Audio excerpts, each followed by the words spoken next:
الحمد لله رب العالمين والصلاة والسلام على رسوله الأمين ومن تبعهم بإحسان إلى يوم الدين أما بعد.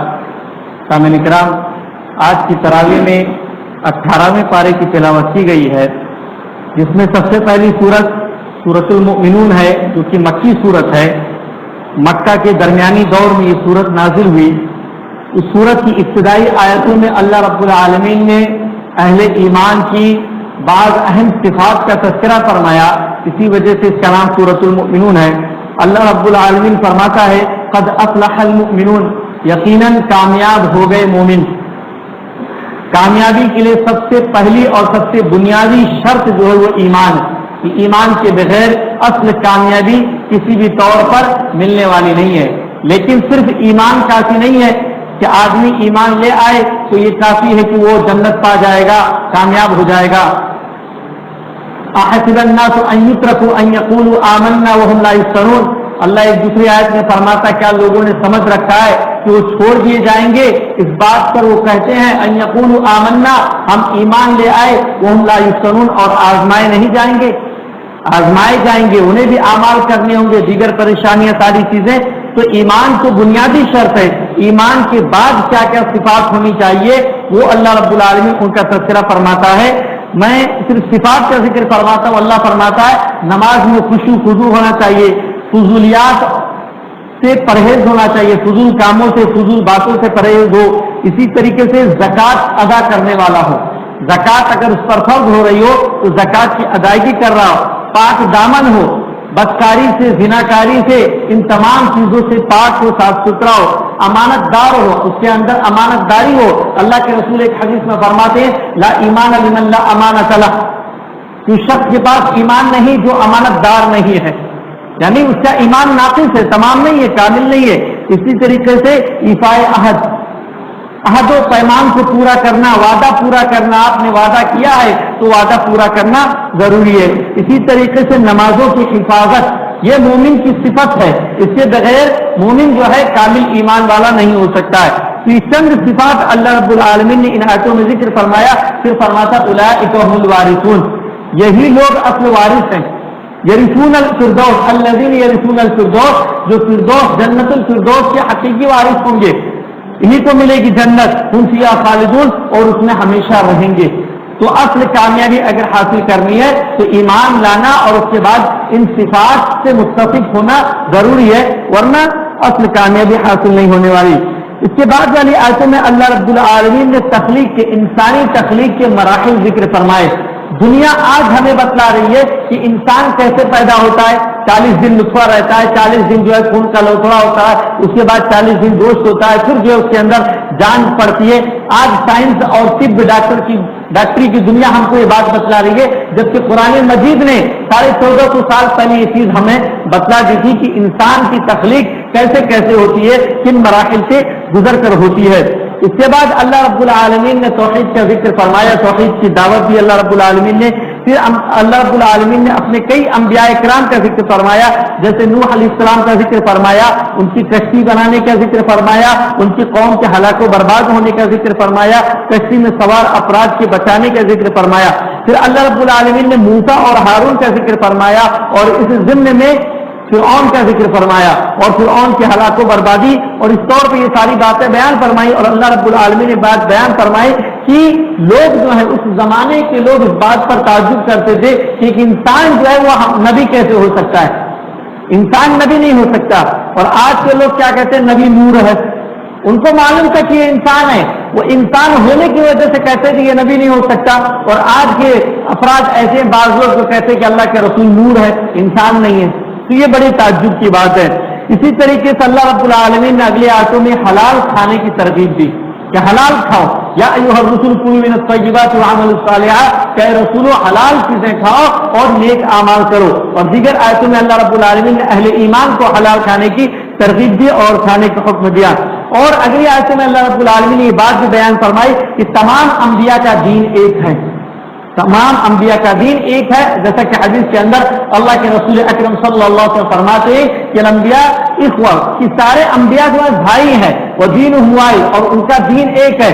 اور دین کی اصل چیز جو ہے وہ توحید ہے. جیسا کہ اللہ رب العالمین فرماتا ہے وَلَقَدْ أَرْسَلْنَا فِي كُلِّ أُمَّةٍ رَسُولًا أَنِ اعْبُدُوا اللَّهَ وَاجْتَنِبُوا الطَّاغُوتَ، کہ ہم نے ہر امت میں ایک رسول بھیجا جو یہ کہتا تھا، اپنی قوم کو یہ پیغام دیتا تھا کہ أَنِ اعْبُدُوا اللَّهَ، تم صرف اللہ کی عبادت کرو اور طاغوت سے اجتناب کرو، طاغوت سے بچو۔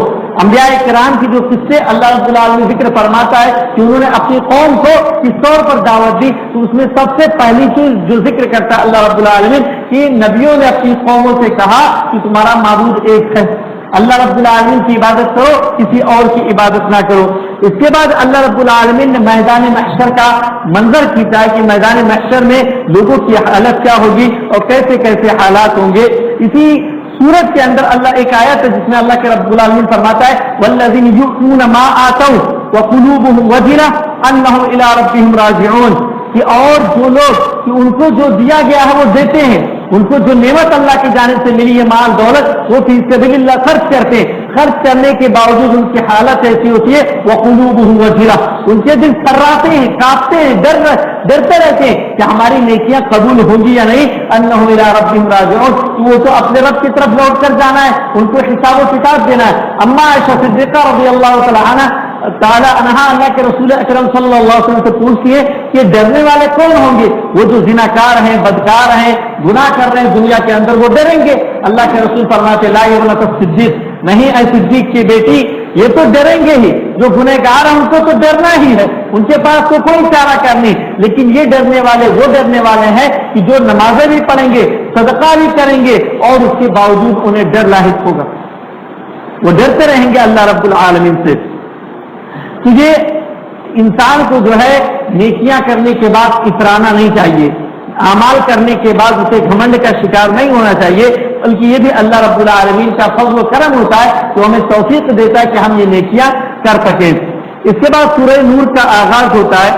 اس سورت کے اندر جو کہ مدنی سورت ہے، کیونکہ مدینہ پہنچنے کے بعد اسلامی حکومت قائم کی گئی، اور اسلامی حکومت یا کوئی بھی حکومت تبھی برقرار رہ سکتی ہے جب آئلی زندگی، خاندانی زندگی جو کہ ابتدا ہوتی ہے ایک گھر سے، وہ صحیح اور درست ہو۔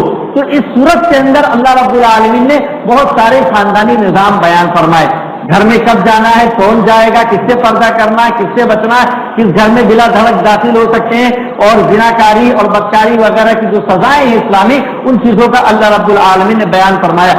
غیر شادی شدہ زانی کی کیا سزا ہوگی، شادی نہیں کی ہے اس کی، پاک دامن عورتوں پر تہمت لگانے کی کیا سزا ہوگی، اللہ رب العالمین فرماتا ہے والذین یرمون المحصنات۔ آج دنیا میں دیکھ لیں بہت سارے افراد جو ہے ہم بول دیتے ہیں فلاں زانی ہے، فلاں بدکار ہے، فلاں جو ہے ایسا ہے، یہ جو ہم الزام لگاتے ہیں، جو ہم بات بولتے ہیں، اس کے لیے ہمارے پاس وافر مقدار میں جو اللہ رب العالمین نے جو بتلایا کہ اتنا ثبوت چاہیے تب جا کر وہ چیز ثابت ہوگی، ورنہ اگر یہ ثبوت آپ فراہم نہیں کر سکتے ہیں تو آپ سچے بھی ہو اس کے باوجود آپ کو سزا ملے گی۔ آپ اپنی بات میں سچے ہو لیکن ثبوت اگر لا کر نہیں دے سکتے ہیں تو آپ کو سزا ملے گی۔ تو کسی مومن، کسی مسلمان پر تہمت لگانا یہ کوئی معمولی گناہ نہیں ہے، اس کی عزت اچھالنا یہ آسان چیز نہیں ہے۔ آج دنیا میں ہم ایک دوسرے کو بدکار، برا، زناکار اور کیا کیا کہہ دیتے ہیں، یہ آسان چیز نہیں ہے، زبان کو کنٹرول کرنے کی ضرورت ہے۔ اللہ فرماتا ہے والذین یرمون المحصنات ثم لم یأتوا بأربعة شہداء، کہ جو پاک دامن عورتوں پر تہمت لگاتے ہیں پھر 4 گواہ نہیں لاتے، 4 عادل گواہ، سچے گواہ، 4 مسلمان سچے گواہ لائیں گے تب ان کی بات مانی جائے گی۔ فجلدوا 80 جلدہ، اگر وہ 4 سچے مسلمان گواہ نہیں لا سکتے تو انہیں 80 کوڑے مارے جائیں گے، 80 کوڑے۔ اگر وہ کسی پر الزام تراشی کرتے، بہتان تراشی کرتے، ولا تقبلوا لهم شهادة ابدا، پھر ان کی گواہی کبھی قبول نہ کی جائے گی، وہ کوئی بھی کسی بھی معاملے میں گواہ بننے کے لائق نہیں رہیں گے پھر وہ وَأُولَئِكَ هُمُ الْفَاسِقُونَ، اور یہی فاسق ہیں، نافرمان ہے، اللہ رب العالمین کی اطاعت و فرما برداری سے نکل گئے۔ پھر اللہ رب العالمین نے ان کی توبہ کی دعوت ذکر فرمایا کہ یہ توبہ کر لیں۔ اگلی آیت میں اللہ فرماتا ہے کبھی کبھار ایسا ہوتا ہے کہ شوہر اپنی بیوی کو یا بیوی شوہر کو دیکھ لے بدکاری کرتے ہوئے، تو اب ظاہر سی بات ہے وہ 4 گواہ نہیں لا سکتا ہے، لیکن کوئی شوہر یہ گوارا نہیں کرے گا کہ میں ایسی عورت کے ساتھ سوؤں، ایسی عورت کے ساتھ زندگی گزاروں، کوئی شوہر گوارا نہیں کرے گا۔ تو ایسی سچویشن میں اللہ رب العالمین نے کیا حل بتلایا؟ فرمایا والذین یرمون ازواجہم ولم یکن لہم شہداء، اور جو اپنی بیویوں پر بہتان لگائیں، ان کے بارے میں بات کہیں ولم یکن لہم شہداء، اور ان کے پاس گواہ نہ ہو الا انفسہم، مگر بذات وہ خود، یعنی خود گواہ ہو کہ میں نے اپنی آنکھ سے دیکھا ہے اپنی بیوی کو بدکاری کرتے ہوئے، غلط کاری کرتے ہوئے۔ اللہ فرماتا ہے فشہادۃ احدہم 4 شہادات باللہ، اس ایک کی گواہی 4 گواہوں کے برابر ہوگی، وہ قسم کھائے گا، وہ قسم کھائے گا 4 بار انہ لمن الصادقین، کہ وہ سچا ہے، میں اپنی بات میں سچا ہوں، میں نے ایسا دیکھا ہے۔ والخامسۃ ان لعنۃ اللہ علیہ، اور 5ویں قسم کھائے گا کہ اس پر لعنت ہے ان کان من الکاذبین، اگر وہ جھوٹ بول رہا۔ 5ویں قسم کھائے گا کہ مجھ پر لعنت ہے اگر میں جھوٹ بول رہا ہوں۔ وَيَدْرَوْ عَنْهَا الْعَذَابَ أَن تَشْهَدَ 4 شَهَادَاتٍ بِاللَّهِ، یہ تو شوہر نے اپنی بات رکھی، اب بیوی انکار کر رہی ہے کہ نہیں مجھ سے ایسا نہیں ہوا، میں نے نہیں کیا، تو کیا حل ہے؟ اس سے عذاب اور سزا کیسے دور ہوگی؟ اللہ فرماتا ہے کہ اس سے عذاب اس طور پر ختم کیا جائے گا، سزا دنیاوی اسلامی سزا جو ہے کہ ان تشهد 4 شہادات باللہ، 4 بار وہ اللہ کی قسم کھائے انہ لمن الکاذبین، کہ یہ بندہ، یہ میرا شوہر ہے، یہ جھوٹا ہے، یہ جھوٹ بول رہا ہے۔ والخامسۃ ان غضب اللہ علیہا ان کان من الصادقین، اور 5ویں بار اس بات کی قسم کھائے کہ مجھ پر اللہ کی غضب، ناراضگی ہو اگر وہ سچا ہے، اگر وہ سچا ہے میرا شوہر تو مجھ پر اللہ کی غضب۔ آپ یہاں پر ایک نقطہ غور کریں کہ جب شوہر کی بابت بیان کی تو اللہ نے کہا کہ اس پر لعنت ہو، اور جب بیوی کی بات کی تو کہا غضب اللہ، اس پر اللہ کی غضب ہو، کیونکہ ہم دنیاوی زندگی میں دیکھتے ہیں عام طور پر عورتیں لعنت ملامت کرتی رہتی ہیں، لعنت ملامت کرتی رہتی ہیں، تو جب لعنت کا لفظ استعمال کیا جائے گا تو اس کو کمتر سمجھیں گی، اس لیے غضب اللہ، اللہ کا غضب، اللہ کی ناراضگی کا لفظ استعمال کیا تاکہ وہ اس سزا کو بھاری بھرکم سمجھے، معمولی نہ سمجھے۔ اگلی آیتوں میں واقعی عشق کا ذکر ہے، وہ واقعی عشق کہ اللہ کے رسول اکرم صلی اللہ علیہ وسلم غزوہ بنی مصطلق سے لوٹ رہے تھے کہ راستے میں قضائے حاجت کے لیے اما عائشہ صدیقہ رضی اللہ تعالی عنہ اپنی حوضہ سے نکل کر جاتی ہیں، واپس آتی ہیں تو ان کے گلے کا ہار غائب ہو جاتا ہے، وہ واپس تلاش کرنے جاتی ہیں اور یہاں سے قافلہ نکل چکا رہتا ہے۔ اما عائشہ صدیقہ اتنی ہلکی پھلکی ہوتی ہے کہ اٹھانے والوں کو پتہ ہی نہیں چلتا کہ اس میں بیٹھی ہے یا نہیں ہے، لہذا لوگ آگے نکل جاتے ہیں، واپس آتی ہیں، دیکھتی ہیں قافلہ جا چکا ہوتا ہے، وہیں پر بیٹھ جاتی ہیں، کیونکہ یہ سسٹم تھا اس زمانے میں کہ 1-2 بندے کو پیچھے رکھ دیتے تھے کہ قافلہ آگے بڑھتا رہے گا، تم پیچھے رہو، کوئی سامان گرتا رہے گا تو اس کو اٹھا کے لے کر آنا۔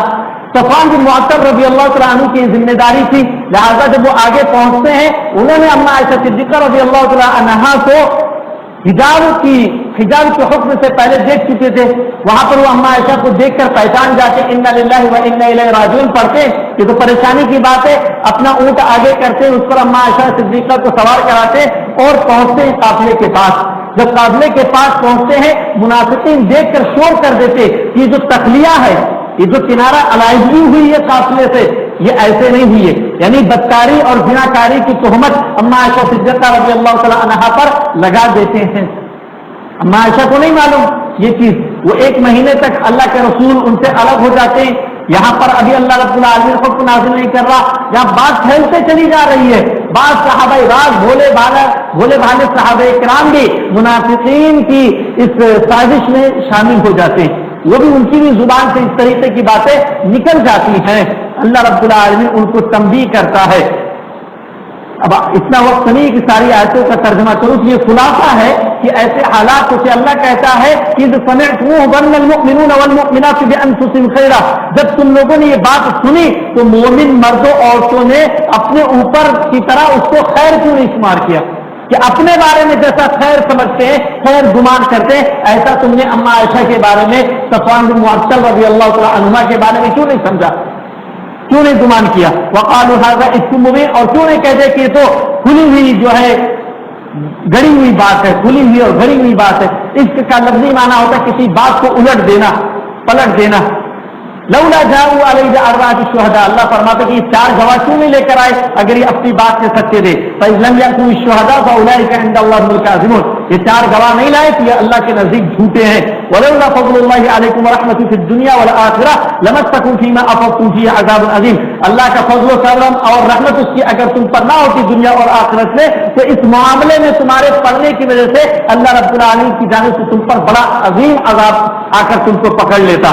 لیکن اس طرح بألسنتکم وتقولون بأفواہکم ما لیس لکم بہ علم، جب تم نے اپنی زبانوں سے اس کو پھیلانے لگے، جہاں سنتے اس کو بیان کرنے لگے، ما لیس لکم بہ علم، اپنی زبانوں سے وہ باتیں کہنے لگے جس کا تمہیں علم نہیں تھا، وتحسبونہ ہینا، اور تم اس کو بہت معمولی سمجھ رہے تھے. جیسے آج ہم اپنے زمانے میں کسی مومن بھائی کے بارے میں، کسی مومنہ بہن کے بارے میں الزام لگا دیتے ہیں، یہ بدکار ہے، یہ زناکار ہے، یہ فحاش ہے، یہ ایسی ہے، یہ ویسی ہے، اور اس کو ہم بہت معمولی سمجھتے ہیں، زبان سے چند کلمات ادا کر کے ختم کر دیتے ہیں. اللہ رب العالمین کہتا ہے وہ عند اللہ عظیم، جبکہ یہ معاملہ ایسی چیز اللہ رب العالمین کے نزدیک بہت بڑی ہے. ایک مومن کی عزت کعبہ کی حرمت سے زیادہ ہے، ایک مومن کی عزت کعبہ کی حرمت سے زیادہ ہے، لیکن ہمیں اس کا احساس نہیں ہے. تو اللہ رب العالمین نے اہل ایمان کو تنبیہ کی کہ ایسی چیزیں نہیں ہونی چاہیے. پھر اللہ فرماتا ہے ان الذین یحبون ان تشیع الفاحشۃ فی الذین آمنوا لهم عذاب علیم، یقیناً جو لوگ اہل ایمان میں فحش بدکاری پھیلانا چاہتے ہیں، ٹی وی کے ذریعے، انٹرنیٹ کے ذریعے، موبائل کے ذریعے، ریڈیو کے ذریعے اور کتابوں کے ذریعے، لٹریچر کے ذریعے، کسی بھی طریقے سے وہ اہل ایمان کے مابین اہل ایمان کے درمیان فحاشی بدکاری پھیلانا چاہتے ہیں، اللہ فرماتا ہے لهم عذاب علیم فی الدنیا والآخرہ، دنیا اور آخرت دونوں جگہ ان کے لیے دردناک عذاب ہے. واللہ یعلم وانتم لا تعلمون، اللہ جانتا اور تم نہیں جانتے ہو. اگلی آیتوں میں اللہ رب العالمین نے شیطان کی اتباع سے، شیطان کا پیروکار بننے سے روکا ہے اور منع کیا ہے. پھر اللہ رب العالمین فرماتا ہے جیسا کہ میں نے بیان کے چند بھولے بھالے صحابہ کرام بھی اس میں شامل ہو جاتے ہیں، اس میں اس سازش میں شامل ہو جاتے ہیں. اسی میں سے ایک صحابی اسے مصطح بن اثاثہ رضی اللہ عنہ، سب نے توبہ کی، سب کو جو سزا ملنی تھی مل گئی، سب کے معاملات ختم ہو گئے، کسی کو برا بھلا کہنے کی ضرورت نہیں ہے. تو مصطح بن اثاثہ رضی اللہ تعالیٰ عنہ جو تھے وہ ابوبکر صدیق رضی اللہ تعالیٰ عنہ کے دستے نہیں کرتے، وہ دیتے تھے خرچہ ان کو. لیکن جب یہ بھی شامل ہو گئے اور ابوبکر رضی اللہ تعالیٰ عنہ کو معلوم ہو کہ میری بیٹی کے تعلق سے مصطح بن اثاثہ بھی ایسا کہتے ہیں، تو انسان کی فطرت ہوتی ہے کہ میں تو احسان کر رہا ہوں، اس کے باوجود میری فیملی کے بارے میں اس طرح کی بات کر رہا، تو قسم کھا لیتے ہیں کہ میں جو ہے اب اس کے اوپر کوئی احسان نہیں کروں گا، کوئی خرچہ ورچہ نہیں دوں گا میں اس کو. تو اللہ رب العالمین فرماتا ہے وَلَا يَأْتَلِ أُولُو الْفَضْلِ مِنْكُمْ وَالسَّعَةِ، کہ تم میں سے جو فضل والے ہیں، مالدار ہیں اور جو کشادگی والے ہیں، ان کو اس بات پر قسم نہیں کھانی چاہیے کہ ان یؤتوا للقربى والمساکین والمہاجرین فی سبیل اللہ، کہ قرابت داروں کو اور مسکینوں کو اور مہاجرین فی سبیل اللہ کو وہ دیں گے نہیں، خرچ نہیں کریں گے ان پر. وَلْيَعْفُوا وَلْيَصْفَحُوا، بلکہ انہیں معاف کر دینا چاہیے، درگزر کر دینا چاہیے. الا تحبون ان یغفر اللہ لکم، کیا تم نہیں چاہتے کہ اللہ رب العالمین تمہیں معاف کر دے، درگزر کر دے. واللہ غفور الرحیم، اللہ رب العالمین بخشنے والا، رحم کرنے والا ہے. جب یہ آیت اتری تو حضرت ابوبکر صدیق رضی اللہ تعالیٰ عنہ دوبارہ سے ان کا خرچہ جاری کر دیتے اور کہتے ہیں کہ واقعی احب ان یغفر اللہ لی، میں پسند کرتا ہوں کہ اللہ رب العالمین مجھے معاف کر دے. لہذا جو پسند کرتا ہے، جو چاہتا ہے کہ رب اس کو معاف کر دے، وہ بھی رب کے بندوں کو معاف کر دے. بدلے میں الجزاء من جنس العمل، ایک قاعدہ ہے کہ جیسا آپ کرو گے ویسا ہی بدلہ ملے گا. آپ معاف کرو گے اللہ رب العالمین آپ کو معاف کرے گا. آپ اپنے مومن بھائی کی پردہ پوشی کرو گے، اس کے عیوب کو چھپاؤ گے، اللہ رب العالمین آپ کے عیوب کو چھپائے گا. آپ اپنے مومن بھائی کے مددگار رہو گے، اللہ رب العالمین آپ کا مددگار رہے گا. آپ اپنے مومن بھائی کے لیے دعائیں کرو گے، اللہ رب العالمین آپ کی دعائیں آپ کے حق میں قبول فرمائے گا. یہ ساری باتیں حدیثوں سے ثابت ہیں، لہذا یہ ساری چیزیں کرنے کی ضرورت ہے. اس کے بعد اللہ رب العالمین نے گھروں میں داخل ہونے کے مسائل بیان کیے اور آداب بیان کیے کہ گھر میں کسی اور کے گھر میں داخل ہونا تو بغیر اجازت نہیں داخل ہونا، بغیر اجازت نہیں داخل ہونا ہے. اگر تم کسی کو نہ پاؤ تو داخل نہ ہو یہاں تک کہ اجازت لے لو. اگر کہا جائے تم سے وَإِن قِيلَ لَكُمُ ارْجِعُوا فَارْجِعُوا، تم سے کہا جائے کہ لوٹ جاؤ، فارجعوا تو تم لوٹ جاؤ. ضد نہ کرو کہ میں تو اب تک گھر تک آ گیا ہوں، اب تو مل کے ہی جاؤں گا. کچھ لوگ ہوتے ہیں میں تو اب آ گیا ہوں، اب تو مل کے ہی جاؤں گا. اللہ فرماتا ہے هُوَ أَزْكَىٰ لَكُمْ، تمہارے لیے زیادہ پاکیزگی والی بات ہے. وَاللَّهُ بِمَا تَعْمَلُونَ عَلِيمٌ، اللہ رب العالمین جانتا ہے جو کچھ تم کرتے ہو. اور آج حالت کیا ہماری، یہ دیکھو محنت کر کے بندہ دروازے پر پہنچا اور پھر اس سے کہا گیا لوٹ جاؤ، تو حکم ہے فرجعو، لوٹ جاؤ، اللہ کہہ رہا لوٹ جاؤ۔ اور ہماری کیا حالت، ہم فون کرتے ہیں کسی کو، اگر نہیں اٹھایا تو بڑے ناراض ہوتے ہیں، بڑا کمبخت آدمی میرا فون نہیں اٹھاتا ہے، اتنا بڑا ہر گھر ہو گیا یہ، میرا فون نہیں اٹھاتا ہے، اس کی اتنی مجال، اتنی جرات۔ سوچیے ہوتا نہیں ہمارے سماج میں، ہم سب کے درمیان یہ ساری چیزیں معروف ہیں، مشہور ہے یہ ساری چیزیں، تو اس طور پر ہمیں سمجھنے کی ضرورت ہے۔ اس کے بعد اللہ رب العالمین نے غض بصر یعنی نگاہوں کو جھکا کر رکھنے کا حکم دیا، مومن مردوں کو بھی، مومن عورتوں کو بھی، اور زیب و زینت کے کچھ احکام بیان کیے اللہ رب العالمین نے کہ باہر نکلنا ہے تو پردے کے ساتھ نکلنا، ساری چیزیں ڈھک کر نکلنا، کوئی زیور وغیرہ نہ کھلا ہو، اور ساری چیزیں پیر جو ہے پٹک پٹک کر نہیں چلنا ہے تاکہ زیور کی آواز آئے، اور یہ ساری احکامات اس تعلق سے اللہ رب العالمین نے بیان فرمائے۔ کن سے پردہ کرنا ہے، ان چیزوں کا بیان اللہ رب العالمین نے کیا۔ پھر اگلی ایک آیت میں اللہ رب العالمین فرماتا ہے وَأَنكِحُوا الْأَيَامَ مِنكُمْ وَالصَّالِحِينَ مِنْ عِبَادِكُمْ وَإِمَائِكُمْ، کہ تمہارے جو غلام اور لونڈیاں نیک ہیں ان کی شادی کر دو آپس میں۔ إِن يَكُونُوا فُقَرَاءَ يُغْنِهِمُ اللَّهُ مِنْ فَضْلِهِ، اگر وہ فقیر ہوں گے، تنگ دست ہوں گے، محتاج ہوں گے، تو اللہ فرماتا ہے کہ میں اپنے فضل سے انہیں غنی کر دوں گا، مالدار بنا دوں گا، بے نیاز کر دوں گا۔ عبداللہ بن عمر اور ان سے پہلے ان کے والد عمر بن خطاب رضی اللہ عنہما دونوں کہتے ہیں کہ مجھے تعجب ہوتا ہے کہ اللہ رب العالمین نے مالداری کو اس میں رکھا ہے اور لوگ کہاں ڈھونڈتے ہیں، اور ہم لوگ ہمارے معاشرے میں شادیوں کو اسی لیے ٹالا جاتا ہے کہ ابھی خرچہ نہیں ہے، ابھی بیلنس نہیں ہے، شادی کرنے کا جو خرچہ ہے وہ ابھی ہمارے پاس نہیں ہے، اس لیے 1 سال 2 سال 3 سال 4 سال پینڈنگ میں ڈال دیا جاتا ہے، بعد میں کریں گے بچوں کی شادی۔ بچوں کی شادی، بچوں کی عمر ہو گئی لیکن خرچہ نہیں، اس لیے نہیں کر سکتے۔ شادی میں کوئی خرچہ نہیں ہے، نارملی آپ کے پاس جو ہے وہ کھلائیے، لیکن یہ ہم نے اپنے اوپر مسلط کر لیا ہے، اپنے اوپر کہ بکرا چاہیے، مرغا چاہیے، فرائی چاہیے، مچھلی چاہیے، یہ چاہیے، وہ چاہیے، آئس کریم بھی چاہیے، جوس بھی چاہیے، یہ سب ہم نے اپنے اوپر۔ ورنہ شریعت کی روشنی میں اگر شادی کی جائے تو اتنا آسان کوئی اور کام نہیں ملے گا آپ کو، نکاح جیسا آسان کام اور کوئی نہیں ملنے والا آپ کو۔ اور اللہ فرماتا ہے یغنیہم اللہ من فضلہ، کہتے بچہ پیر پہ کھڑا ہو جائے تب شادی کریں گے اس کو، بچہ پیر پہ اپنے پیر پہ کھڑا ہو جائے تب اس کی شادی کریں گے، اور جب تک بچہ پیر پہ کھڑا ہوتا ہے 30 سال کا ہو جاتا ہے وہ پیر پہ ہی کھڑا رہتا ہے۔ پھر شادی کی جو عمر ہے زمانے کے حساب سے آپ سب سمجھدار ہیں، سمجھتے ہیں 18 20 سال 21 سال 22 سال بہت چھوٹے، یہی شادی کا وقت ہوتا ہے، یہی چیزیں ہوتی ہیں، لیکن ہم جو ہے اپنی ناک اونچی رکھنے کے لیے سماج اور معاشرے میں کہ جب تک کھانے کے 40 آئٹم نہیں دکھا دیں گے لوگوں کو تب تک شادی کیسے کر سکتے ہیں۔ اس لیے اس کے اندر آسانی پیدا کرنے کی ضرورت ہے اور اس فضول خرچی سے بچنے کی ضرورت ہے۔ اس کے بعد اللہ رب العالمین نے اگلی آیتوں میں مسجد اور مومن کی عظمت کا بیان کیا ہے کہ مسجد بہت ہی عظیم ہے اور مومن بھی بہت عظمت والا ہوتا ہے۔ اس کے بعد والی آیتوں میں اللہ رب العالمین نے کافروں کے اعمال کی مثال دی کسراب، کہ وہ جیسے دور سے ریگستان ہوتا ہے پانی نظر آتا ہے، ایسے ہی کافروں کے اعمال ہیں کہ دکھنے میں تو بہت سارے لگتے ہیں ان کے اعمال، لیکن حقیقت میں ہوتے کچھ نہیں ہے۔ وہ جب پیاسا وہاں تک پہنچتا ہے دیکھتا کہ یہ تو ریت کی ریت ہے، پانی نہیں ہے، حتی اذا جاءہ لم یجد شیئا، تو وہ کچھ نہیں پاتا ہے وہاں پر۔ تو اس طور پر یہ یا پھر دوسری مثال یہ دی کہ تاریکی، سمندر کی تاریکی کے اندر تاریکی جو ہے اور اس پر تاریکی، تو یہ مثال ہے ان لوگوں کا کہ بندہ اذا اخرج یدہ لم یکد یرا، اپنے ہاتھ کو بھی نکال کر دیکھے تو اس کا ہاتھ اس کو نہیں دکھتا، اتنی تاریکی ہے۔ تو ایسی ہی مثال جو ہے ان کے اعمال کی ہے۔ آخری آیت میں بیان کر کے اپنی بات ختم کرتا ہوں۔